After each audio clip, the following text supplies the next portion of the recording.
Hey everybody, welcome back. Hope you've been keeping it cheesy. I'm joined today by HamHawks42 and Hearsay. I'm Hollywoodpizza, and we've got quite a bit to talk about. How are you guys doing today? Oh, gravy, baby. Doing great, man. Absolutely doing great. Awesome. Great to be hanging out with you guys again. Quite a lot of magic news in the last about 24 hours or a little bit more than that because we had the anthologies that we're going to talk about a bit here in a moment, and we had a ton of spoilers in the stream that actually happened today on Twitch. So let's just dive right in. Let's talk about the anthology first. So there's going to be a link in the description below to all the announcements for the rest of what's happening in July and in August with any of the events, anything like that. But specifically, what we're going to be talking about a lot more today is the spoilers and just a few other things. But we have the anthology. So Historic Anthology 6 is dropping. We've got 3 cards in that, and then we also have Explorer Anthology 1, which has 3 cards as well. So these are just some preview cards. So the first card we're going to talk about is Go Shintai. This is 3 colorless, a green, 3/4. Legendary creature, enchantment, shrine. You can pay Wooburg, 1 of every color, tap it, return an enchantment card from the graveyard to the battlefield. Whenever this card or another non-token shrine enters the battlefield, create a 1/1 colorless shrine enchantment creature token. That is quite a mouthful. Guys, how do you feel about this card? Um, this card can be pretty nuts. Mm-hmm. Can be. Yeah, no, absolutely. The fact that whenever a shrine drops, you just double shrines, it allows, well, shrines, which is a word we're all going to say a lot whenever we discuss this card. Yeah.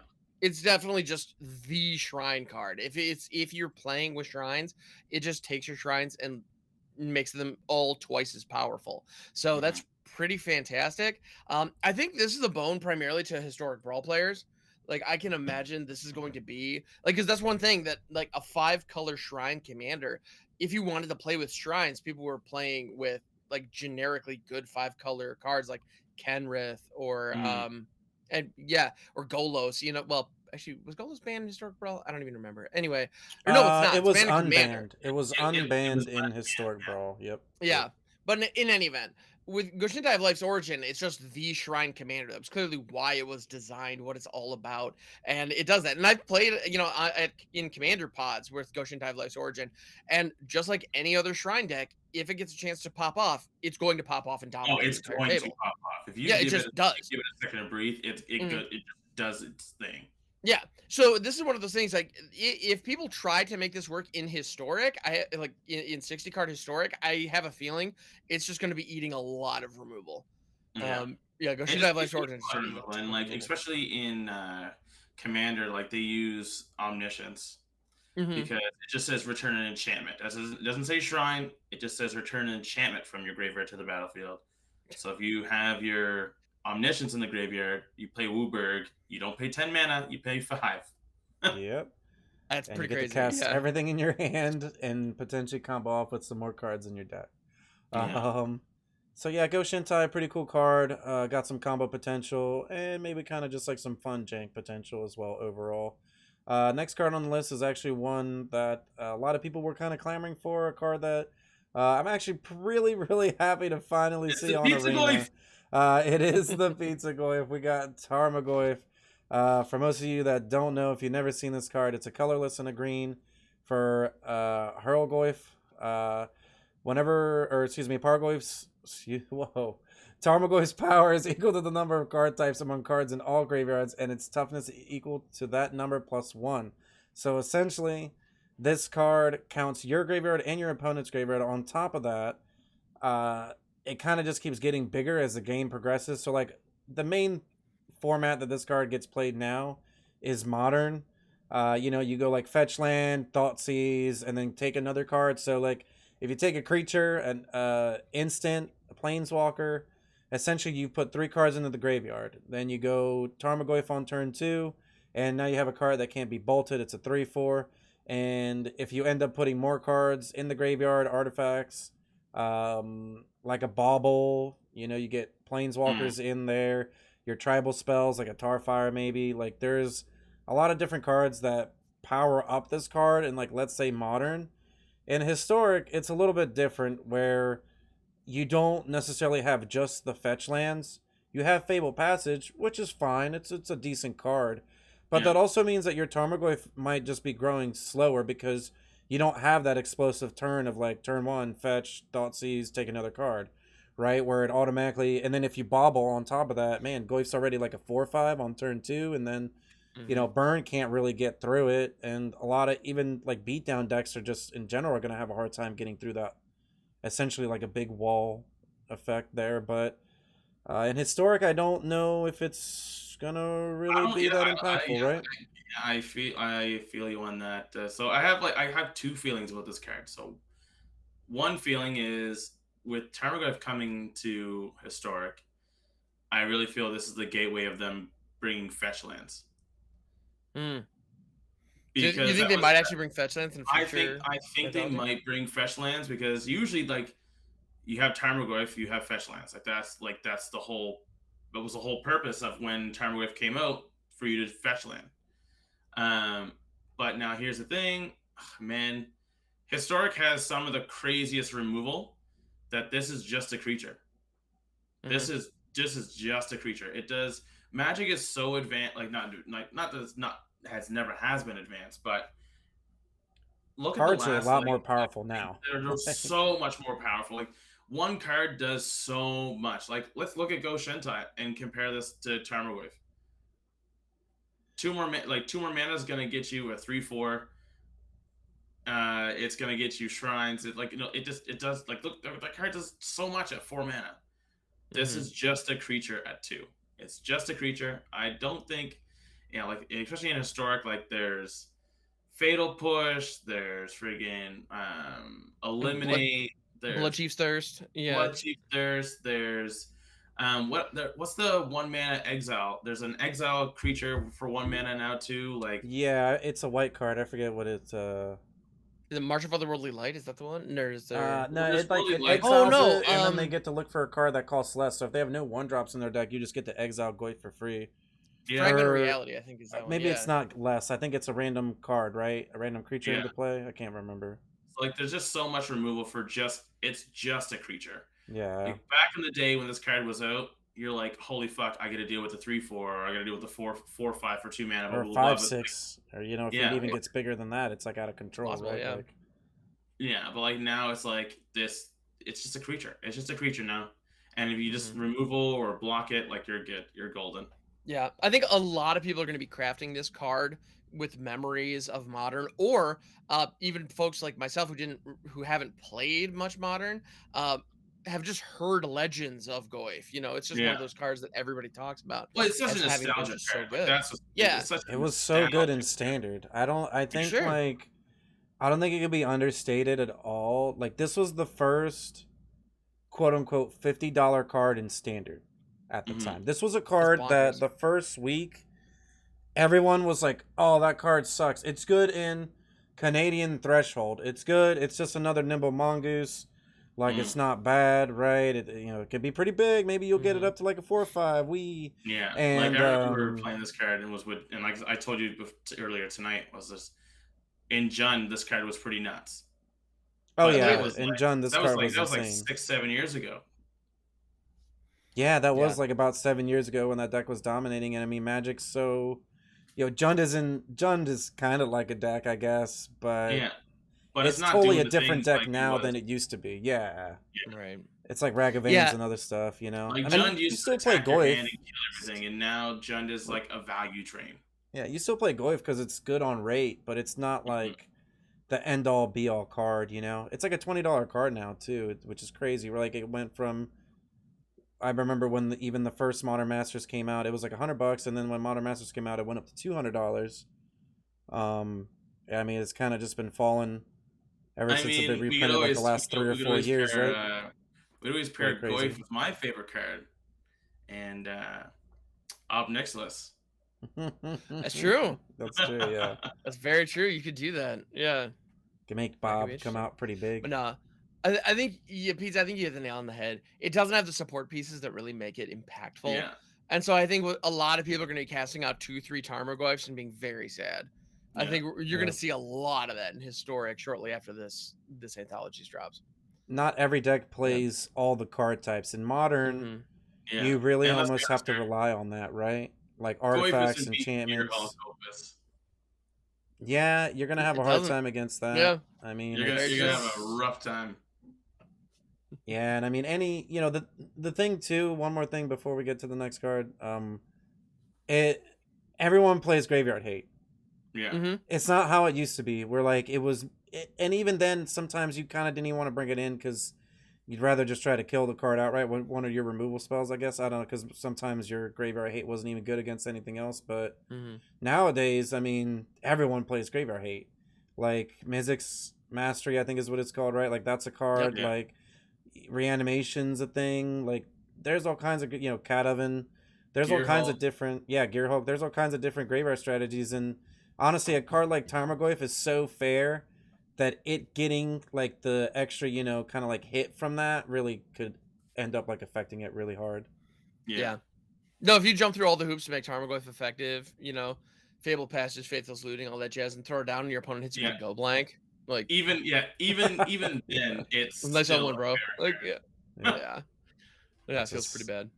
I don't even care about copying it with Fable. Like it's just another card, right? Like it's just it doesn't have any Mhm. abilities. Like it doesn't do anything when it comes in. It doesn't do anything when it dies. Magic is a lot. It's a cool card. I love that card to death. It's one of my favorite cards ever, but it's not. Well, I mean, your Twitter name is after this card, so Yeah, my Right. Twitter handle at PizzaBox is after this one specifically. I love this card. I played this card to death, but it's unfortunately I think the time has come and passed for that card. But it's awesome. I hope that anybody who's out there hanging out and I'm not saying don't craft it. I mean, I'm saying have fun. I think this card's great. I think if you want to have fun and try to relive this card or potentially even come up with new decks, maybe some kind of new mid-range deck comes out with it. Like I'm not sure, but even with the alchemy cards, even in historic, I mean, this card is going to have a harder time with the fact that cards kind of do a lot more now. But even Right. that, right? Like Goyf's stomping all over. Yeah, poor Goyf is just maybe they'll buff it. Who knows? I guess they won't because it's an iconic card. Goyf But is like that card that comes back in my day. oh man, Right. that card was. It's just. I remember when I bought them for like $80, and that was a deal. And I just remember the first time I played it, I was like, all right, I get it. Like I played it and I was like, I get it. This card just dominates. I'm like, nothing. Yeah. You need a Doomblade, right? I'm like, anything but a Doomblade literally can't kill this card. Like blocking doesn't really help because it has toughness, and then like as the game progressive, you're just putting cards in the graveyard. That's magic, right? Like you're casting spells, creatures are dying, like, and Goyf's just growing. It's like the flavor text, right? What doesn't, I forget what it is, but something like what dies grows the Goyf, and it's like, yeah, that's like 100% true. Like you're like, oh, your Urza Saga finally got its last trigger. Well, that's like a land enchantment. Now Goyf's getting +2/+2 all of a sudden. Like there's like that's no nuts. better feeling than you going Goyf and someone going Bolt and you going, yeah, it still lives. Yeah, They're two like, cards in the yard or one card in the yard, and then they're like, boom, and you're two cards in the yard or whatever, and it's like, nope, now it's a 3/4. Great job. Right. Like, I hope you know how state-based effects work. Yeah. Well, yeah, I've heard an old expression that lightning bolt has never killed a creature. Which is accurate according to the rules. Yeah, it's the state-based effect after the lightning bolt resolves. That Anyway, the game is what kills the card. Exactly. Yeah. Yeah. But our next card here is actually one that I'm not so sure, near and but dear. yeah, it's such a like iconic card. Avacyn, Angel of Hope. 8 mana, triple white, 5/8/8, flying, vigilance, indestructible. Other permanents you control have indestructible. So literally everything you have in play. Yeah, let's be is honest. This isn't indestructible. an 8 mana card. We Oh, all goodness, know no. this isn't an 8 mana card. This is a 4 mana card on turn 3. Yeah. Yeah, this Yeah. isn't Unburial Rights or Priest of Fell Rights. That's what. Yeah. That's Ooh, yeah. Unburial's This so is good. Priest, Unburial. This is Mizzix, not Mizzix. Friggin' what am I thinking of? Indomitable Creativity. Ooh, yeah, Yep. you can creativity into this. Yeah. 100%. This is what's the planeswalker that goes and grabs it too? Luca. Yeah. Luca. Oh yeah, Luca. Yep. Like, come on. This lands and the game's over. I think I honestly put this card way higher than Sarah's Emissary. I think they're probably about the same. I think that this is a little, for me, it's probably like a little bit lower, just because if you're low on life, this card doesn't stop the game. Well, true. Whereas Sarah's Emissary, no matter what, if you're like, oh, I'm at 3, it's like creatures, and then it's like, well, now your cards Yeah. literally don't do anything. Now you just sit there, and then you're a white deck. You don't play burn. Your control deck or whatever. You can't. You name spells, and then now they can't count But anything. even, Can't like, Wrath of God. getting this in Sarah's Emissary, like, okay, Yeah. protection from whatever, and everything's indestructible. So you top Yeah. left. I think you're gonna skip see the you're scoop. a lot of people running both. Yeah, I you're gonna think scoop it to that's decks that do happened. play both. It's gonna feel Yeah. bad. Like they're either gonna You're gonna just find gonna a way to see and random go, them. you're just gonna see both and go, okay, the game's over. So I'm not allowed to touch any of your stuff in any way. Okay, yeah, Yeah. that's correct. Awesome. Yeah. Yeah, there's no. Yeah, oh, and you have like 14 power of flyers. Yeah. At least. Like, okay, cool. Yeah, it's 15. Yeah, it's a really it's a strong 7, set. right? Oh, 15. Sorry, my bad. Yeah. So I mean, Lord. it's a pretty busted card. It's just it goes in certain decks. I mean, it's a great card for Brawl. Every white deck plays this card. It's not even like a Sure. question. I remember when I that's traded this it. card in, and it was $70. I was like, Jesus Christ. Yeah, it was really expensive. I don't know if it's as expensive. It's probably been reprinted again, but It looks like it's been reprinted a handful of times, but Yeah. there are it's going for around 50. yeah, it's still like $50. I mean, it's a pretty Yeah. it's Guys, a I'm staple. Canadian. You I'm play it in Canadian. like Remember, I'm every Canadian. single white deck. Add like $30 to every price tag that you see. Sucks, dude. I'm sorry. But yeah, Uh, the Double Masters promo version with the fancy art, it looks like it's going for about 80. Yeah. Yeah. But I mean, these are 3. Go Shintai, not so much. Nothing against Go Shintai. I hope you don't take this in the wrong way. But the other 2 cards, like Avacyn and Tarmagoyf, are iconic cards. Oh, Yeah. absolutely. Like those are some of the most, like Goyf is one of the most. I mean, maybe not this artwork, but I'm hopefully gonna try to pick the future. So we'll pick the future side artwork. Maybe, I don't know, but these are 2 of the most like Magic cards. Like, and it almost makes it seem like this historic Anthology 6 is gonna have some of that maybe real old school, like at least like half old school Magic, with a little bit of like cards like Go Shintai, which is kind of like we've seen this before in the anthologies where they kind of have like that fun mythic.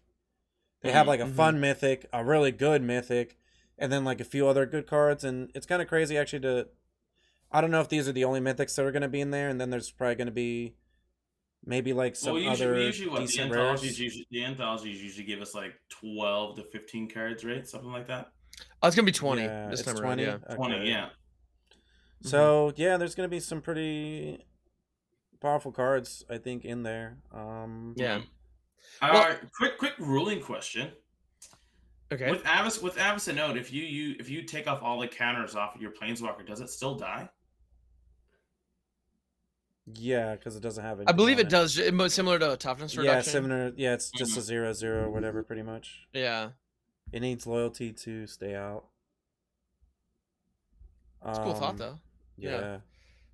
So Well, and on the iconicness of Tarmagoyf, one of the things I find fascinating, the card Lurgoyf was the Yeah. first Lurgoyf. Yeah. It was introduced in Ice Age, but if you say Goyf, You know what you're talking about. yeah, everybody this knows is you're the talking about card. Tarmagoyf. Yeah, That's this is the Goyf. card. Yeah.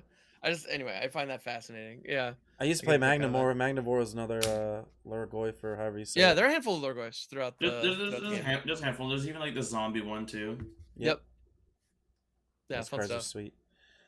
So the other thing that is also in this mini spoiler here, pretty much for the anthologies, is the Explorer anthologies. So this is the first one. So we're going to be adding some cards into Explorer, which makes me really, really happy that we're getting more cards already. So literally, I think that like Wizards heard that I was on a month vacation, like a month break from Magic, and they're like, "So hearsay, we have some sets coming out that you might want to play." Let's get you back in here. Yeah, come on. Yeah. We don't have your money. We need your money. Come on. Well, actually, I yeah, think it's going to be great. Like, you say that jokingly, but I have no doubt part of the timing with this, could very easily be, well, Baldur's Gate isn't selling as much as we expected on Yeah. Arena. We need more of those arena dollars. How can we get more of those arena dollars? I don't know. Put some more Explorer cards in there. It's like, yeah, that'll work. Yeah. And as someone who's going to be spending money on these, yeah, it'll work. Like, Yeah, it makes me really happy. I mean, specifically more like an Explorer standard player, so it makes me happy. Mhm. I want to have something that's close to like Modern, that's what Pioneer is. So I can't wait to Yeah. kind of get the full collection of cards on Arena, so that way I'm able to play a format like that. Whatever I That's just want. what I like to do. Yeah. I definitely don't care Yes. for the first two, but the last one we're going to talk about.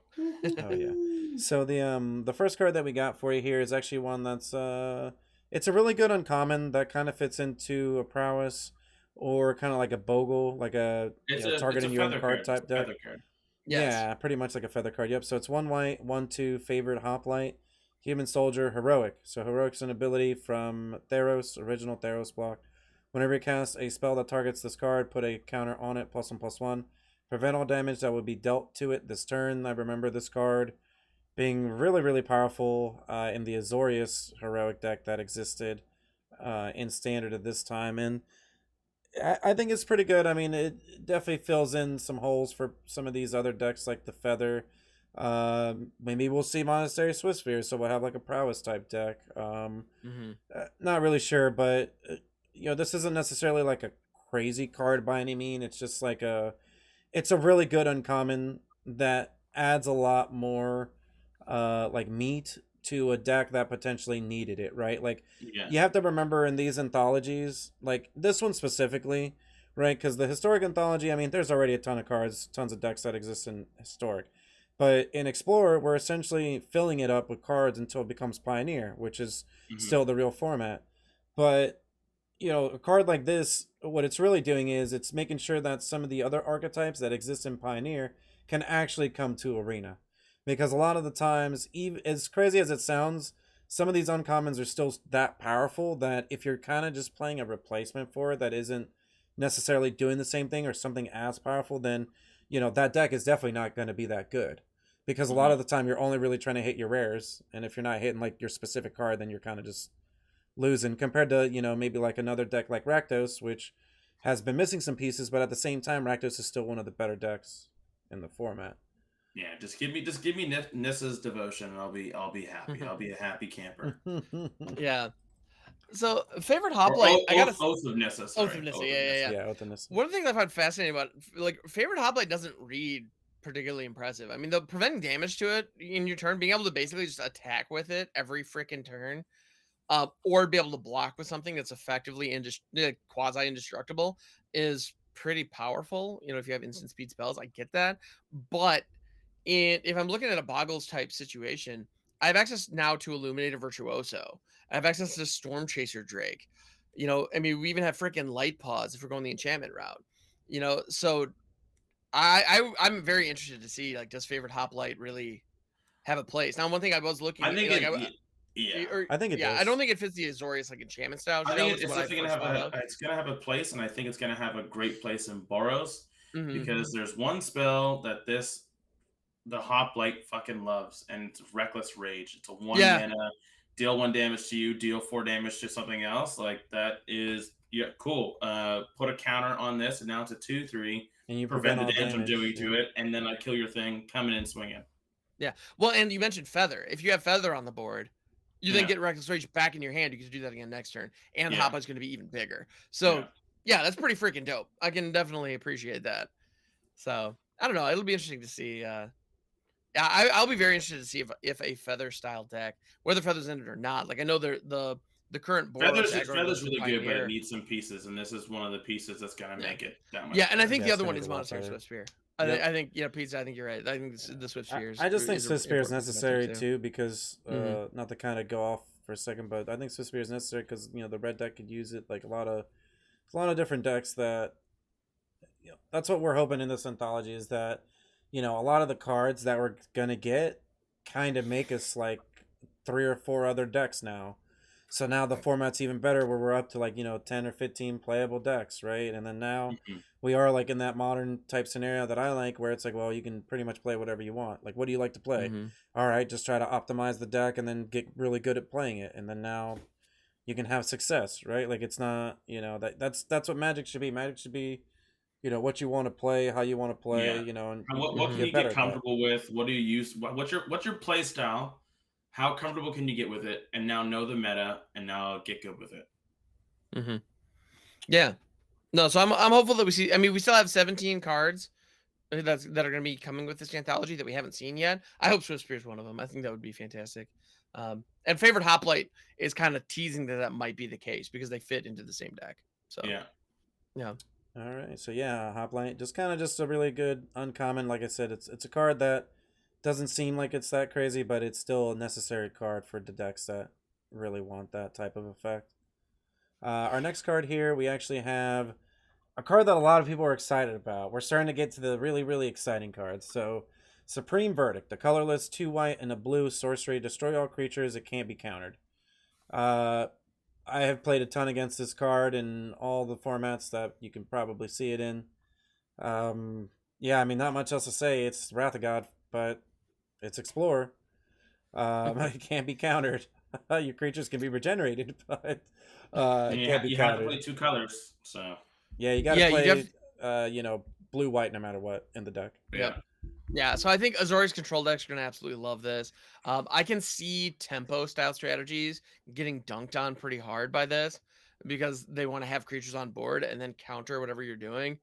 So Mhm. obviously, Supreme Verdict just says no, knock that off, and I think that's going to be there. Going to be a lot of like flash decks or mono blue tempo decks. They're going to be very sad as soon as this drops on the client.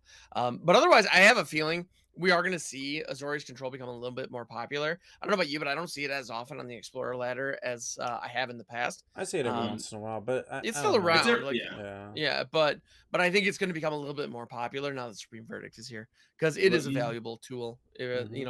in that deck's arsenal. you know what deck is gonna be coming to Explorer on Arena?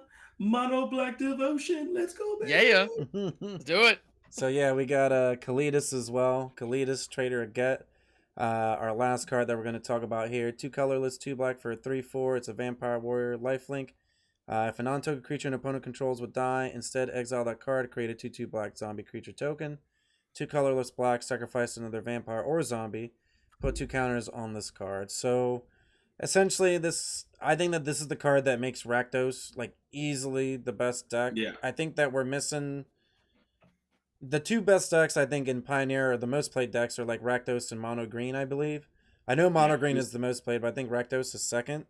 So Yeah. Kalidas really makes the Rakdos deck like over the top, I think, right? Like that's Rakdos like a just definitive needs like best deck, probably. pretty much Cletus solidifies the black decks now because you just needed something to deal with Cat Oven. And Kalidas just does that. And it creates a body for you. It does so much more. And Kalidas has lifelink. This is like that. This is the bigger thing of Kalidas.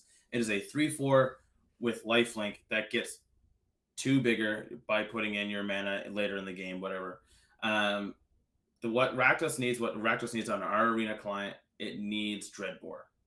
Right? Like that's the I think last that's the piece last that card that it Rakdos would needs. need. Yeah, that's the last card that it needs. But there's still cards I think you can play instead. Or I think it gets by just enough right now. The fact that it's still as high ranked as it would be. Like I think that this just I think Dreadbore is the last piece. That's probably the last thing that It's it needs. 100. Yeah, I think 100% it's the last Yeah. piece. But this Kalidas, I've been saying that I wanted Kalidas on Arena for how long now? Pizza, you've known me for quite some time, and I've told like this is the card I've been wanting. It just makes so much sense. We had it with the Kalidas at home, the friggin' that Dragnar friggin' zombie that exiled when things died, but you put a snow counter on it.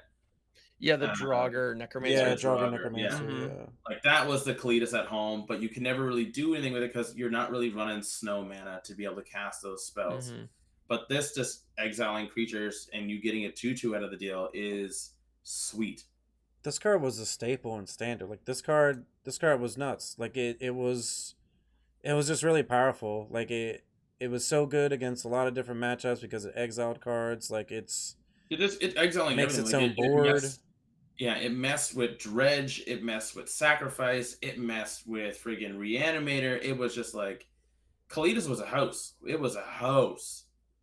Yeah, I have a feeling there are a lot of Cat Oven players who have just been going about their business on the Explorer ladder, who are going to be they're going to be in for a rude awakening the first Yeah, time I they can get literally paired up just against see this like card. Cat Oven players going, "Okay, I get it. You stunted my cat, you stunted Meat Hook, and now you're fucking printing Kalidas. Like, give me a fucking break." I think Yeah. it's gonna be really good though in Explorer. I think that Fatal Push definitely is a lot more valuable now because the Cat Oven decks actually have a target to kill outside of Yasharn. Yeah. And most of the time Yeah. it's a lot harder for them to kill Yasharn unless they like sacrifice the treasure in response to Yasharn coming down and then they can kill it. But I think this is gonna be another card that's gonna be on their list as like a target. But yeah, I mean it's so strong against so many different decks. Like So many different decks. there's other cards that like even against Greasefang, you exile into Greasefang is good because then they can't I forget what it's called, like time defeat or whatever. Like they can't get the Yeah, the Greasefang back. Yeah. Yeah. So I mean I think Kalidas is great. The Parhelion. They can't get the Parhelion. Yeah. Yeah, then they can't get their Parhelion. Like I think Kalidas is great. It's definitely gonna add a lot to the black decks, just like you said. Hearsay it definitely adds a lot more to Rakdos. It makes Rakdos a lot more definitive where they actually have a card that really ends the game. I think a lot more now is like value and you kind of win with like your Trespassers and some Bone Crushers, but Kalidas is like, Kalidas will come down and that you're like, okay, yeah, I lose. It has lifelink and I'm not playing, enough removal to deal with it. So we have Kalidas, we have Supreme Verdict, and the Fever Hoplite, which essentially these three cards could very well make these three archetypes even better and solidify them into tier 1 decks, which I think is really exciting for Explorer. Yeah, I'm happy I took the month off to really like come back to it. It's going to be a fresh meta, basically. Yeah, for sure. So yeah, we got some other things here on the agenda. Can we talk about how much of a failure Alchemy is? Can we just break on how bad Alchemy is that they're we definitely talked about Alchemy in our podcast, actually, the Cold Pizza podcast. We have a good rant on Alchemy, so definitely check that out on the channel. But yeah, there was actually like the Twitch stream that actually happened today. You're gonna actually see this on Friday, but the Twitch stream that happened for us today in the past time. Essentially there was some dates that they went over that essentially kind of go over a lot of what's going to be happening in Dominaria United, which as you can see on the screen, you can see the key dates right now, but as you've been seeing on the screen, it says Dominaria United, so of course we're going to definitely get into that right now. There were actually 5 cards that were spoiled in the stream today.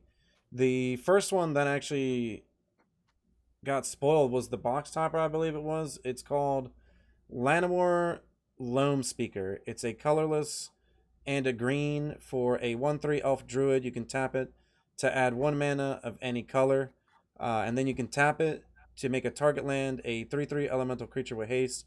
Until on a turn it's still a land. You can only activate this as a sorcery. Guys, how do you? I think this card is just gonna get played a lot. I don't know. Maybe it's just me. I think again, man. I think it's one of those cards that like you read it and it reads really well. But do you think it does enough? Yeah, I think it does. I think so. Yeah, I think it does. Yeah. No, I think it does. The fact that it's it's ramp of any color, which is really important. It's also an elf, so that's a thing. And the fact that it, right. The fact that it has that land buff later in the game, and as somebody who has a Raga Draga historic brawl deck, like this guy's immediate day one slot into that, no problem. Well, it doesn't untap the land that you tapped. True. So it doesn't ramp you through your lands, it but doesn't. your land becomes It doesn't 3/3 untap the haste land, but you still get a 3/3 that you can attack with. So like my a scenario with the card that I have specifically is like you can use it early to ramp, right? Like all you're really trying to do is get to 4 mana with this card, right? So you play it, it doesn't die. Now you can play your busted 4-drop. And then on top of that, the next turn, you can actually start to make one of your lands a 3/3.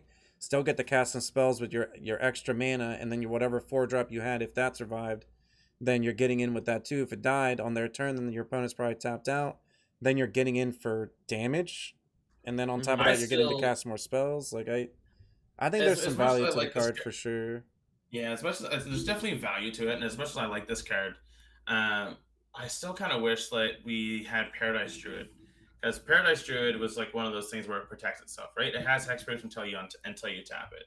It's like, again, like this falls under the spell of it doesn't protect itself. Yes, it's ramp. It's one of those things you have to wait a turn. It's a 2 mana do nothing until next turn. Okay, I get like, yeah. All right, now if you get the next turn, you get to ramp out into your bigger spell. But if you have remove for it, then it's just a 2 mana. It did nothing. It does have 3 toughness though, which is relevant in combat. It can block. Yeah, 3 toughness is pretty relevant. You can definitely block a lot better. It being a 1/3.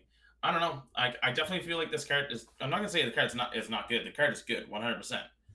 But I just think it falls into that category of it doesn't do as much as the other cards. Yeah, I think this card is very similar to a card that exists right now that sees almost no play outside of weird brews I put together. Reclusive Taxidermist. Yeah. Yes. Yeah.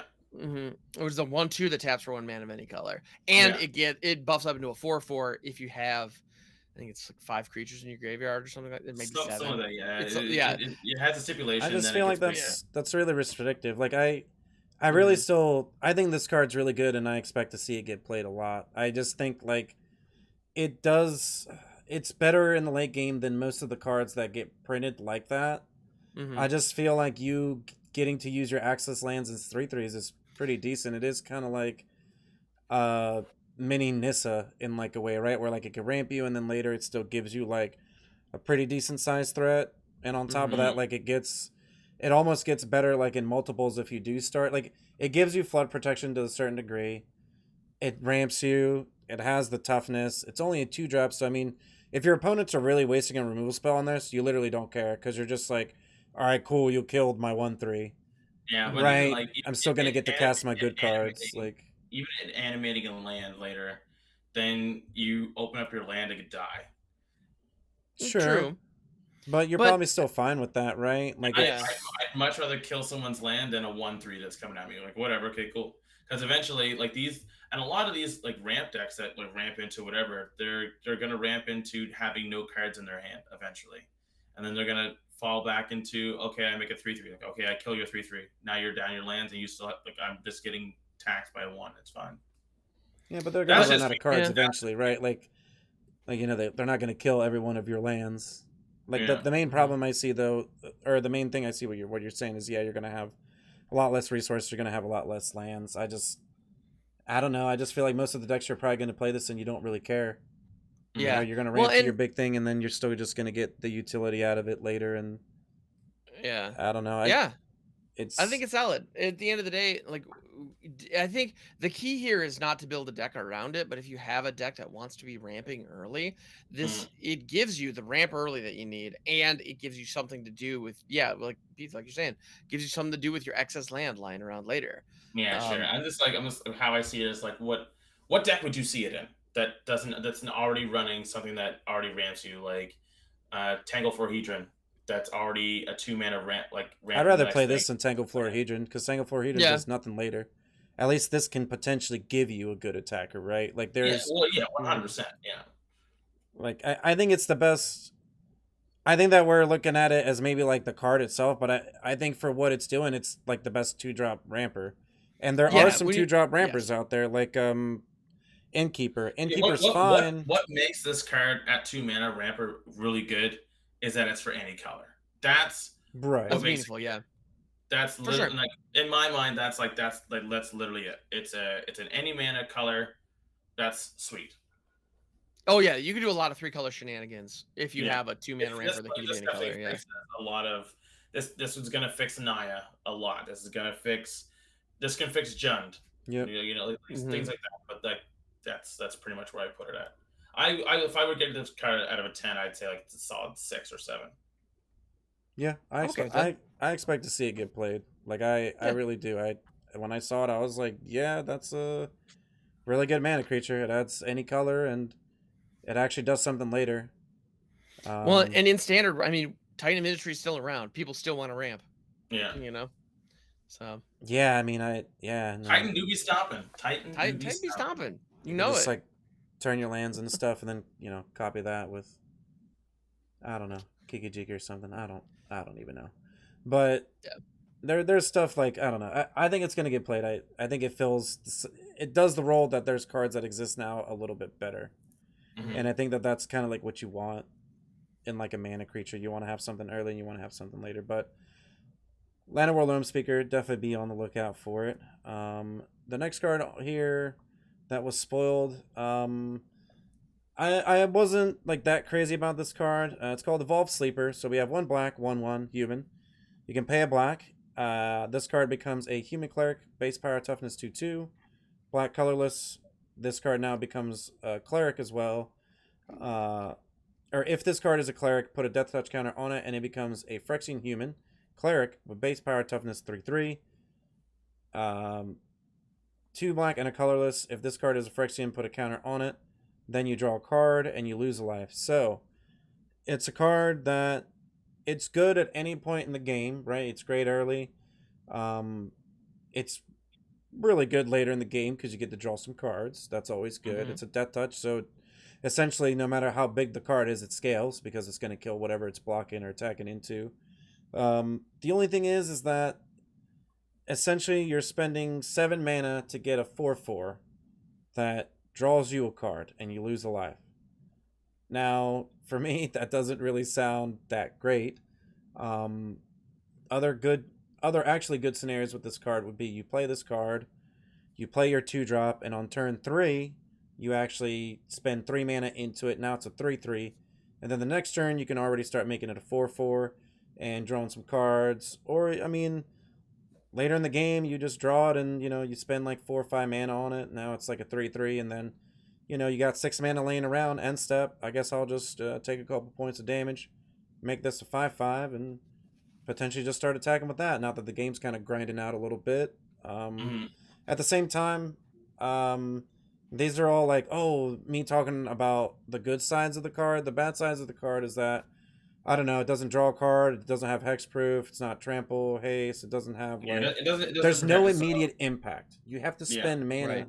to actually make this card good, and I think that that's the biggest detriment to this card. And I think that that's why Figure of Destiny type cards we've seen Ascendant Spirit is the blue snow creature. Like I feel like we've tried to see these cards in the last few years trying to Even work. like the leveling creatures too from way back Yeah. when. No, I mean this is a new take on level up, 100%. Yeah. Like it's just one of those things that it just doesn't do enough. I definitely can see it in Commander because it's a card draw in black, which is always nice. But that's almost pretty much it. I can't really. I don't see a spot where this wants to be in standard or in historic or even in explore. Like I don't see a deck with it. Side note, as I seen this earlier today, tell me that doesn't look like Vin Diesel. Yeah, I thought that was funny. Strider, Yeah. Strider posted a meme that was like, Magic the Gathering is all about family. Yeah, And it has Vin Diesel right next to the Evolved Sleeper. That's pretty funny. Pretty hilarious. Yeah. I think this is some kind of black control deck that wants us, I would imagine, because it is a really good mana sink. If you've got a lot of mana lying around, being able to just buff a creature and draw cards, like Esper or something. Like Esper something. Yeah. It's a mid-rangey card, or it could be. I think it's either an aggro or mid-rangey card. Because an aggro, you could play it, you make it a 2/2, you attack, right? And then, let's say, turn 1 you play it, turn 2 you play another one, make the first one a 2/2 attack, then you make your other one a 3/3, your other one a 2/2. Now you're coming in for like 5 on turn 3, which is really good actually. So yeah, in beatdown it could work. I think in mid range it works. I could see it in control maybe as like a 2 of or something like that, right? Like I don't think. I think that in some decks it's a 4 of, maybe in other decks it's not, right? Maybe that's kind of like the stretch maybe of the it's card. one of those stupid fucking control lists where it's like, was it like protect the goose? This comes out and they just use all their mana trying to protect us, and then later they're just like, all right, kill you, beat you, swing, go to remove it, yeah, counter, or hexproof or whatever have you, or phase. Mm-hmm. Like it's gonna be one of those things where you just protect it and then you're just getting eaten. Well, and that's actually how people are using Ascended Spirit right now. Mhm. Yeah, you're seeing Ascended Spirit. You hit that is the field. I'm just punching you with this little 1/1 that's kind of annoying, and then I'm gonna flash in other spirits that buff it, or on your end step, just pump whatever mana I have left into leveling it up. Yeah. Like that's how people are using that right now. I wouldn't be surprised if Evolved Sleeper can fill a similar role. Yeah. Yeah, I think it's an interesting card. I I believed in the mana creature. This one I'm a little bit more skeptical on. Like it has a lot of upside, and like I said, it like lately in Magic, either the card does a bunch of stuff up front, or it's kind of like good at all points of the game, like the dual face cards. Yeah. And this card is kind of like that. It's good at all points in the game. So, we'll see if the mana investment into the Evolved Sleeper is good, or it just ends up kind of being a dud where like it's a cool card and it has a lot of text, but unfortunately it doesn't do anything. Yeah, it just doesn't really do anything. So we'll see. I mean, I think I said this on my stream earlier, which was, excuse me, there's a world where this card gets played a decent amount, and then there's a world where this card doesn't get played at all. But it's never, I don't see this card being like, oh my god, Evolved Sleeper is like the best card in Standard this week. Yeah, it's like one of those cards that you're like, it's a rare because it can do some things, but it's not that powerful. Yeah. Yeah, it's one of those, if I open it in a pack, it's like, well, okay. Yeah, it's like, okay, cool. I'm not jazzed, but I might be able to do something with this. Yeah. That's a nice $4 rare. Exactly. Yeah, I think that's exactly where this is gonna land. So yeah, we actually have 3 more cards to go over. This first one of these last 3 red cards actually is not really that exciting. Temporal Firestorm, 3 colorless, 2 red sorcery. You can kick it for a white and a colorless, and or colorless and blue. Choose up to X creatures and or planeswalkers you control where X the number of times the spell was kicked. Those permanents phase out. Then it deals 5 damage to each creature and each planeswalker. I don't believe that for 9 mana at sorcery speed. I must be playing against Sparky, because like for 9 mana, like my Teferi's out and Sparky has like 6 goblins out somehow in this dream scenario, and I'm like, all right, 9 mana, haha, got him. I phase out my Teferi and I kill all the goblins. And then it's like, yeah, I guess that's like cool. This dream, Christmas land scenario, EDH, maybe this card's good, but even then, like, you're literally like, I don't know, 7 mana Rift. You're like, I don't care. Bounce all your cards. Right. There's a lot of better cards that for the mana cost of this. Standard, no way. Burn Down the House Standard is way better than this card. I was just about to mention that. Like in a world where Burn Down the House is standard legal, why the hell would you run Temporal Firestorm? Yeah. Like, it doesn't make any sense. Like, yeah. They're like rotating out at like the same time, pretty much. Yeah. Which, like, I like the design of this card, but why does each kicker cost have to be 2? Yeah.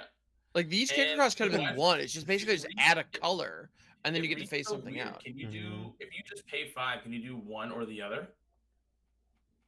No, it does all of it, but you won't be able to choose anything because you didn't kick it. Yeah, X is 0 in that case. Yeah, X is 0, because X is only kicked. X is only counting for the kick. So for 5 mana, you're just a really bad Burn Down the House. Yeah, and why did it make it 5 damage? Like, at this point, make it a freaking Blasphemous Act. Give me like 13 or freaking 20. Yeah. Like, make it a board wipe. Because she's a bad bitch. She's fucking killing everything. Exactly. Well, and if I'm at a point where I have to spend 9 mana on a board wipe, it better kill everything. Yeah. Like, yeah, honestly, it really should. Darn, their planeswalkers at 6. Yeah. Oh well, I guess I'll phase mine out and kill 2 of their creatures. Man, you know what card I really want? I want a card that fucks with things that are phased out. Ooh, can you imagine like Temporal Firestorm does 5 damage to every creature, every planeswalker, and then if you kicked it, it also deals damage to things that are phased out as well. Now that's Temporal.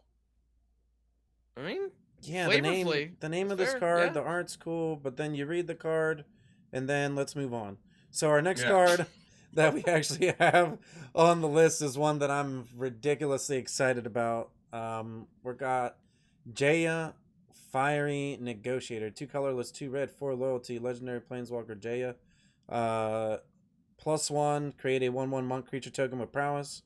-1, exile top 2 cards of your library. Choose one of them. You may play it this turn. -2, choose target creature an opponent controls whenever you attack this turn. This card deals that much damage equal to the number of attacking creatures to that creature.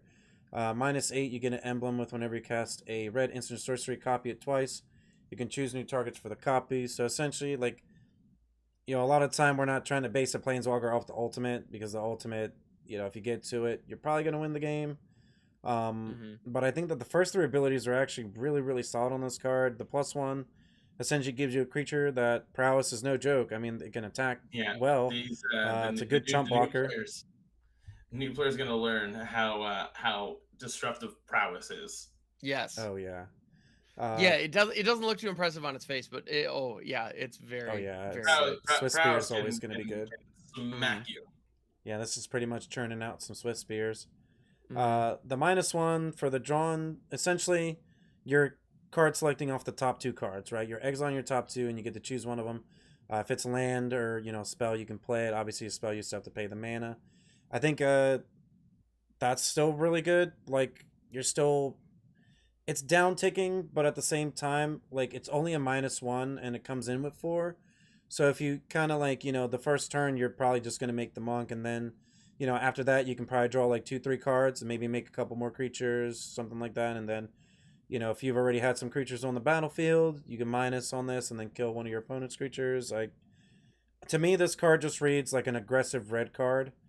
I'm not sure where else you could see it, but I think that for me, it's going to be played in standard.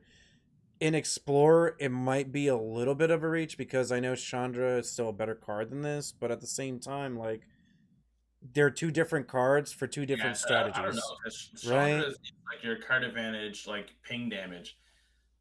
Jaya here it's gonna create you bodies. The fact that it's +1 is creating you bodies that are prowess. That's meaningful, yeah. It's yeah. very meaningful. The fact that it's sure, it's a 1/1. You're like, oh, it's just a 1/1. Oh, okay, it's just 2 1/1s. Okay, it's just 3 1/1s.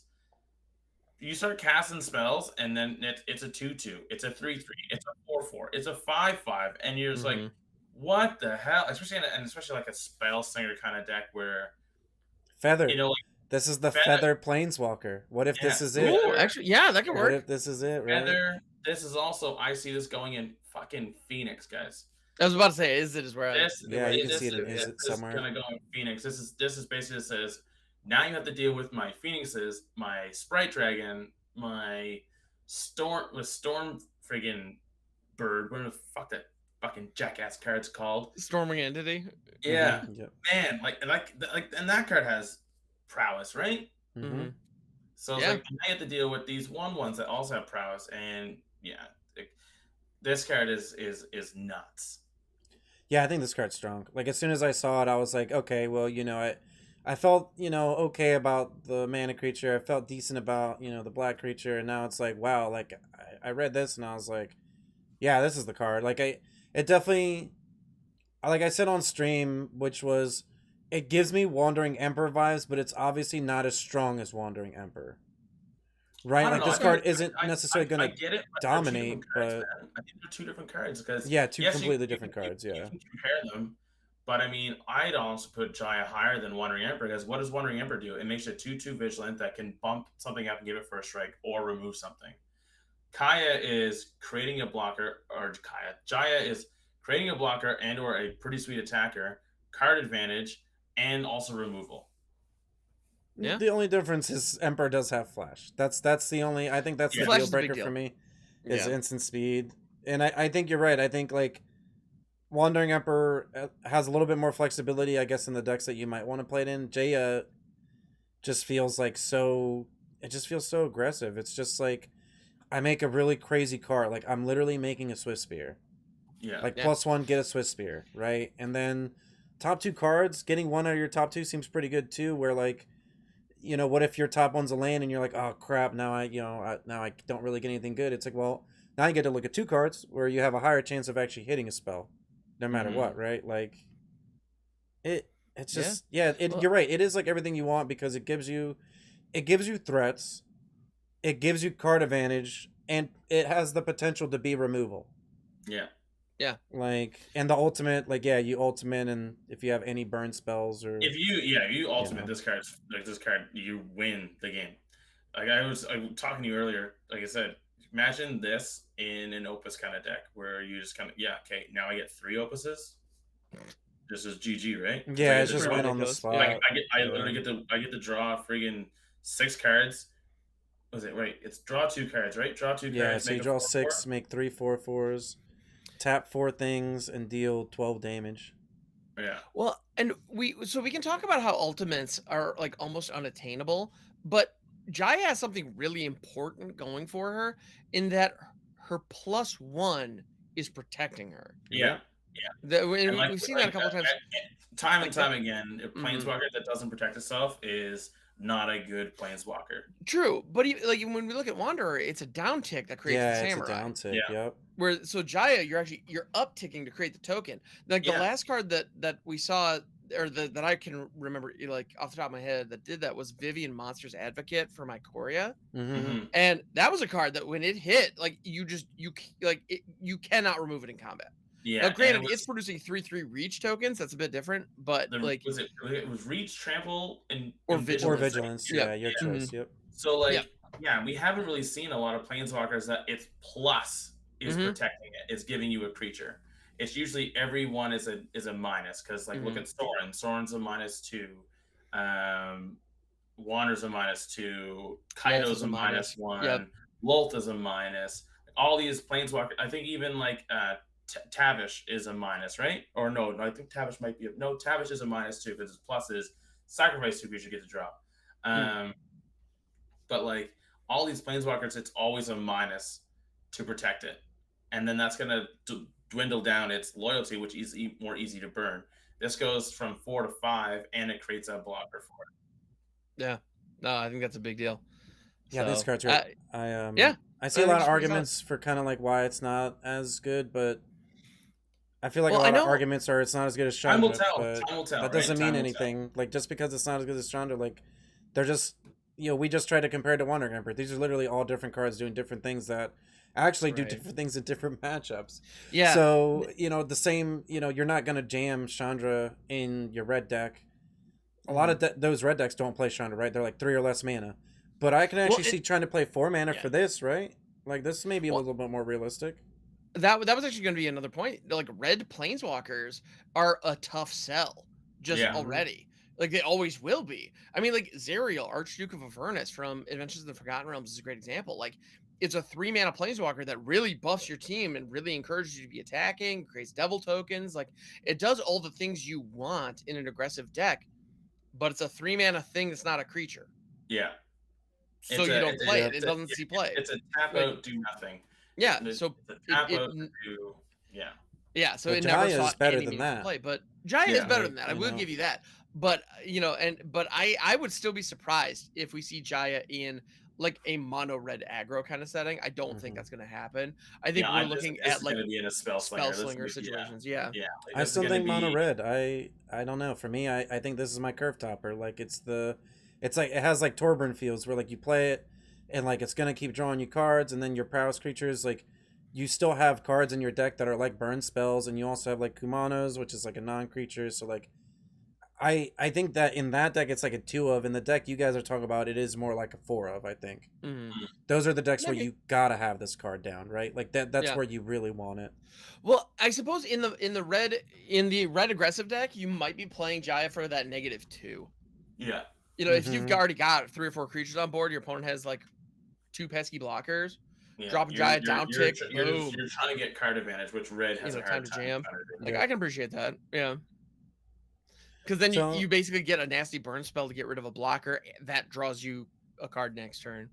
Like with the Or Rockstar makes another card, creature. Yeah. with a Rockstar card like Jaya, how do you follow it there, Pizza? Well, we got a card that is actually kind of a little bit polarizing. Like I think the community is kind of like split on this card. Like Okay. so we're gonna go over it. Shivan Devastator. So X red 0/0, right? Dragon Hydra, flying haste. It enters a battlefield with X counters on it. So and it's a mythic. So let's talk about the positives of the card, right? So the card scales. It gets better as the game progresses. It can be a one-shot kill, right? There could potentially be scenarios in standard or other formats where all of a sudden you think you're safe and then your opponent's like, haha, Shivan Devastator for 7. And you're like, oh crap, I'm just dead now, right? Another thing is potentially if it gets big enough, it can fight through a Titan, which Titan industry is a big deal. Now the downside of the card is once again, it does have 2 abilities as flying haste, but it doesn't have it doesn't have a replacement effect. Yeah. It doesn't have something when it dies. It doesn't have something when it comes in. So essentially, it's more dependent on how much mana you have on the battlefield, or it's also could end up being dependent on what you need in the curve. 3 mana, 2/2 flyer haste. I mean, red deck, it's kind of acceptable. I'm not gonna lie, it's kind of acceptable. We've played Phoenix in the past, even though Phoenix pumped up, and this card scales a little bit better. But I don't know. Like, I've had a lot of people say that they think it's good. They're just not sure, at least from what I've seen on Twitch today. And then I've seen Twitch chats that are like, yeah, this card is decent, right? Like it can, yeah, it's a really good dragon. So I don't even know where to put it because I don't know, man. I think I'm to on me the it's a side card of I have to see it. I have to see it to believe it if it's good. I have to see it yeah. to believe if it's good. I think I'm on the side of this card is trash. I really do think that it just doesn't do enough. It's not your Goldspan dragon. It's not creating a treasure. Yeah, it's not Goldspan Dragon. Yeah, it's. I was like, I'm kind of trying to think of a deck that would go into, and the only thing I can really think of is like, that what's that core the Cobalt that if you have 6 power of a dragon, you can put a dragon for free from your hand on the field. Minion of the Mighty. Yeah. Yeah, like Ugh, that doesn't even Macy, sound good. This it doesn't even No, sound I'm not saying that, but Hammer, what are you thinking? How do you feel about this card? I fucking love this card. Okay. I'll own it. I adore Shivan Devastator. I'm think not this sure card where is- to feel. is awesome. Like, Yeah, no, that's what do fine. you like? What do you like about it? That's good though. I'm on the end, Yeah, on the end of no, the card shit, and then you don't know where to go, and now Ham's like he loves it, so this is perfect. I'm all in. I'm all in. I love it. I think Yeah. this is basically like in a lot of games, this is going to be the Banefire finisher, like you're saying. Like I just need to deal 6 to your dome. Sweet, this card can do it. Boom, slap. That's it. Like so, that's useful. The other thing that I love about this card is its potential in older formats. I'm going to mutate the shit out of this thing, because all of these are +1/+1 counters. So if you drop this thing on turn like say turn 4, it comes into play with 3 +1/+1 counters on it. 3/3 flying dragon. Okay, again, it's fine. Like it And it doesn't has feel haste. great, but it's got haste. It's got flying. You slap with it. Great.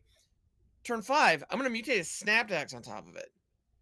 Now all of a sudden, I have a 6/8 that lightning helixes you with double strike, and now has flying. And lifelink. And like, well, it doesn't. I think it does. Snapdax have itself doesn't doesn't have lifelink, unfortunately. It No, didn't. I Okay. think I it's couldn't just- remember if it did. Is it just double strike? No, mutate stacks including Okay. including Snapdax often do, but no, Snapdax itself does not have lifelink. But Okay, I couldn't well, then I remember. mutate a cupboard onto it next turn, and we solve that problem. But yeah, it's like the fact that it has the +1/+1 counters on it means that it synergizes with mutate really, really well, and that's just because it's going to grow so much. It's ridiculous. This also combos beautifully with any +1/+1 counter synergies. So if you're running like Gruul modified stuff, like this is going to be kind of gross. I can with that. definitely say mutate.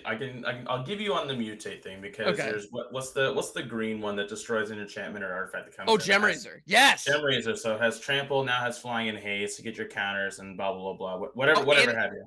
And it has flying and reach. I mean, how can Yeah. you lose, right? Anyway. So, Yeah, this is like one of yes, the better I can- mutate cards. Yeah, for 2 mana, Yeah. it's So always I gonna be can good. so yes, I can see it paired with something else. It is Sure, good. sure. But on its own, No, on its face, like in a red aggressive deck, it's very meh. I give you Yeah. like 100%. Like if I I'm think just it's doing red still deck wins, almost I'm not dropping passable. this straight into it. I'm not. It's almost passable though, guys. Honestly, like I don't know. For Yeah. me, as a red mage, I really think that this card is passable. Like I don't think that it's a 4 of. I think that that's where I'm kind of like, what? How many do you want to play? Because in a red deck, I mean, like I said, I mean, 3 mana 2/2 haste. I mean, that's still not even that bad. Like, it's a card your opponent has to kill. It has flying. Most cards don't have flying. Like, you're and on top of that, your opponent's probably gonna look at it and be like, yeah, whatever, and take like 3 hits from it. Now they've taken 6, and then all of a sudden they Yeah. have to waste their removal spell on a card that didn't really seem that crazy. And then what if you play your second one? Like me and my chat were talking about earlier, where what if you have turns where you're like, all right, yeah, 3 mana 2/2, and then 4 mana 3/3. Now you're coming in for 5 a turn, and then you follow that up with a gold span. Like, these are all cards your opponent has to kill, right? No matter what, these are threats your opponents have to kill. Like, I don't think it's a 4 of, but I think that maybe it's somewhere in the 1 to 2 of range, because even as a 1 of in your aggressive deck, you know that you're just like, oh, if they tap out, they're dead. I just play Shivan Devastator for like 7, and then they're just dead, or 6 or whatever. I think right? I think it's definitely like a good curve card, but I'm still standing firm with it's just a vanilla. Like, I think it's like, I don't say vanilla creature because it's a flying haste, which that makes it not vanilla. But you know what I mean? Like, it's one of those. Yeah, it Yeah, doesn't it's a late come into card play game. and do stuff. There's no Yeah, value on the like card. there's no. It's like pizza and ham. Like, Mm-hmm. we've already talked about cards doing multiple things when they come in. That's where we're at with this game, man. Is that True. if a card isn't doing multiple things when it comes in, it almost becomes like a tap out, do nothing, and then you play it and you go, haha, I hit you for 3, and then your opponent goes, okay, kill it, do this, combo this. Do you want to continue, or would you like to play your other Shivan Devastator? Yeah. Well, I Well, don't and know. its mana value is also 1. That's worth noting. Yeah, Because in older that's the formats, big like, I'm gonna part, tap yeah. all my mana. Haha, take this 9/9. Fatal push. Fatal push. Oh, Yep. oh. Yeah. Fatal push. Blood Chief. Yep, Blood Chief knocks it out, no problem. Like, yeah. I still Yeah. just, there's something about it though. Like, I feel so. I think that we're like really hitting this card on the head, but then we're gonna see which one plays out, because I think that Right. it's either gonna be like straight ass. It's just gonna be like, yeah, it costs X, and there's yeah, it definitely doesn't do no anything. middle ground. It's But either going to be then, straight yeah, trash, it's either gonna be or straight it's going trash, to or be it's gonna be like absolute gas. I think that this Mhm. card has the potential to replace Goldspan. The only reason I say that is because, okay, the best part about Goldspan is obviously you're getting the mana. Don't get me wrong. But but if you're also not dealing with the 4/4 flyer. This card gets better the next one that you play. So, like, yeah, you can play it at 5 and it's a 4/4 and you're like, oh god, yeah, that's like a Goldspan, and yeah, you kill it, there's no treasure, but then your opponent plays it for 6. So then now you have to deal with the next one. And it's like, well, now you don't want to deal with that, and then you don't even know how many they play in their deck. And then what if they have more? And so you kill that one, and then now you run the risk of like literally dying again to the next one, right? The like only thing I see this card not like it's going to be a hard time for all decks that aren't black, because it's going to be too big for it to fight, because you're going to be popping it. Yep. It's going to be the toughness is going to be too big for you to burn out with red. I mean, I guess blue you can kind of phase it out or bounce it or whatever have you, but then you haven't dealt with it. You just delayed it. Well, and if your opponent has like a 3/3 Shivan Devastator and it's later in the game, the last thing you want to do is bounce it. That gives them an opportunity to pump more mana into it, make it even bigger. Yeah. I think white and black will be the best, because white can just flicker it. It comes back, it dies. Vanishing Verse. Yeah. Vanishing Verse, it's gone. What a card. March of the Worldly Light is like Worldly Light. It's only 2 mana to kill it. Yeah. Oh. No, it's not 2 mana to kill it. It's 1 mana to kill it, guys. No, because X still has to be 1. It's X still has to be 1, so you still have to spend the 2 mana on it. Okay, so it's still be 2 mana. Okay, but yeah, it's still be 2 mana. That's no still really good. Yeah. That's just an Infernal Grasp that doesn't let you lose life and actually exiles it's it. The removal that we have in Magic right now is it's absolutely stunning. Like how and every color can remove it, but I mean, what cards can do it? And I think white and black, they'll see this and they'll laugh at you. Oh, okay, cool. But you also have to remember, if they meet hook and then you're like, oh, that was cool, make a 6/6. Or make a 5/5 flyer with haste, and then now they have to deal with that, and then what if that me hook can't kill it, right? Like that's the thing, is like it just has I'm not gonna count it. I'll tell you what. It for me, where I'm gonna finally stand on it is post rotation. I think it's gonna get played. I think right now it has a harder chance of getting played because Hinata and Goldspan are at better rate cards that do more. But Yeah. when those cards, when specifically Goldspan leaves, because Hinata's going to stay in, but when Goldspan's leaves, I think that this card could end up potentially taking over that spot where it's just really, it'll just kill you. You're going to lose this card sometimes, right? Like that's just what it Oh, comes I think down we to. all You're going to will. lose this Yeah. card sometimes. Yeah. But yeah, either it's going to be nuts or it's going to be ass. That's really where I think that this card is at. Yeah, there's For a gonna be no mythic, middle that's ground. kind of where it's at. Yeah, Yeah, exactly. I'll agree on that point. That it's there's no middle ground. It's either gonna be trash or it's gonna be gas. Yep. Mm-hmm. Yeah. Trash or gas. So, uh, I think that was pretty much all of our announcements. Actually, we got a few more things. We had Lost Legends, which essentially Wizards of the Coast found some old Legends boxes in one of their warehouses. Found. And they're adding those cards into collector boosters for Dominaria United. So you have the chance of getting like a Tabernacle, a Moat, any of these really crazy old cards that are like ridiculously expensive as well. We also have Legends Retold, which is taking some of the old cards in Legends, some of those iconic characters, and actually making them as new. So there were a little bit of some cards for that as well. There's going to be a link in the description below for all that. We also had Commander and Jumpstart. We also had the game day promos, including a full textless Omnath, which is quite amazing. Can't wait to see that one in real life. That's going to be pretty incredible. And then there's also Wizards Presents. So Wizards is actually going to do a short panel. There's going to be a link to that as well below, but essentially going to be answering some questions, and they're going to be giving us information on the next sets that are coming out. So they're going to show us our actual timeline of what's going to be coming out, where, you know, a lot, I think the next sets are like what, tennis, basketball, baseball, like, you know, whatever code names they give them. But they're actually going to tell us what each one of those is going to be for the next year. So we're going to get to find out what all the flavors are, kind of already start to speculate on things, which I think is really cool. So yeah, definitely be on the lookout for all that. There's going to be information for that as well. But overall, really enjoyed this. If you've enjoyed it, made it this far, it would be really great if you subscribed, hit that bell notification, like the video, leave a comment down below. All this is free to do. It really does support the channel quite a bit. We host 3 tournaments monthly as well. They are free to play, including a tournament that you're going to have this Sunday. It's going to be Explore, 1 p.m. Eastern Standard Time, so definitely get in on that. Ham Hops and Hearsay, where can we find you? You can find me on Twitch at twitch.tv/HearSayTTV. You can find me Sundays through Thursdays. Honestly, guys, I'm trying to figure out my schedule, but those are the days that you will see me. So follow me and hit that bell. You'll see me. Awesome. You can find me on Twitch as well, twitch.tv/hamhawks42. I also have my own YouTube channel where I do kind of deck techs and talking head videos. And I don't know, sometimes it's just like, here's a headline, let's talk about it for 5 minutes. That's the hamhawks42 on YouTube. Yeah, it's a delight. But yeah, and just thank you for making it this far into the video. It means a lot. We appreciate it. For sure. You can find all my content down below as well. I stream on Twitch Sundays, Mondays, and Tuesdays. On Sundays and Thursdays, excuse me. So Sunday, Monday, Tuesday, Thursday. Sundays, 1 p.m. we do the tournaments. Mondays, Tuesdays, and Thursday is going to be 7 p.m. You can catch me just on the arena grind, kind of playing some decks in Mythic, kind of just figuring out the meta a little bit.